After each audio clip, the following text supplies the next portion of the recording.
우리는 보통 비트코인을 처음 접할 때 가격을 먼저 봅니다. 1000만원, 2000만원, 그리고 어느 날은 갑자기 억소리 나는 숫자들. 그런데 이상하죠. 누군가는 그냥 비싸다 하고 지나치는데 누군가는 그 순간 멈춰서 생각합니다. 이게 왜 비쌀까? 누군가는 그 질문 하나로 경제 공부를 시작하고 누군가는 전기를 태워서 코인을 만든다는 말에 귀를 기울이죠. 그리고 또 어떤 사람은 이렇게 느껴요. 아, 이건 진짜다. 비트코인을 이해하는 사람들에게는 공통점이 있습니다. 공부를 잘해서가 아니라 감각이 있었던 거죠. 첫째, 인플레이션에 대한 직관입니다. 어렸을 때 500원이면 사 먹던 간식이 이젠 2000원을 줘도 못 사 먹는 순간 어렴풋이 느꼈죠. 돈의 가치란 게 줄어드는구나. 그건 단순한 생활 속 물가 상승이 아니라 돈의 본질에 대한 첫 번째 의심이었습니다. 둘째, 에너지에 대한 이해. 누군가는 비트코인을 낭비라고 합니다. 전기를 많이 쓰고 땅 파듯 채굴하고 효율이 떨어진다고. 하지만 나는 달랐습니다. 그 에너지가 들어가야 진짜가 되는 거야. 아무런 비용도 들지 않고 공짜로 뚝딱 만들어진 가짜 돈보다 전기를 태워서 만들어낸 역학적으로 에너지를 태워서 만든 돈은 내겐 훨씬 더 진짜처럼 느껴졌습니다.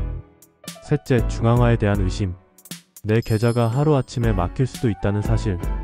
정부가 돈을 찍어내고 은행이 내 돈을 통제할 수 있다는 구조. 그게 불편하게 느껴진 사람들은 비트코인의 탈중앙성을 본능적으로 이해합니다. 이건 누구의 것도 아니구나.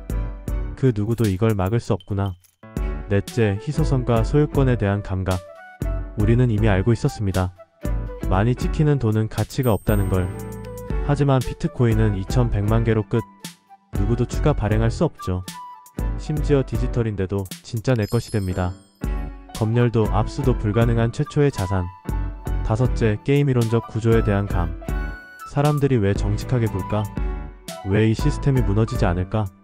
바로 그 질문이 비트코인을 화폐가 아닌 시스템으로 바라보게 합니다. 보상을 주고 벌칙을 주는 수학과 인센티브로 설계된 가장 정교한 인간 협업 장치.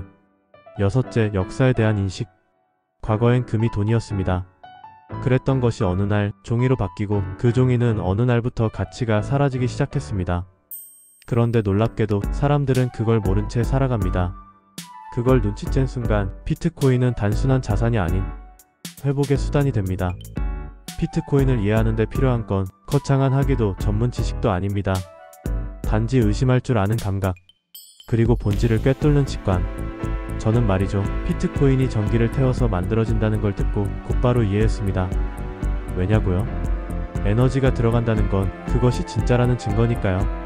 당신도 언젠가 그런 감각을 느꼈다면 이미 비트코인의 문을 반쯤은 열어본 사람일지 모릅니다.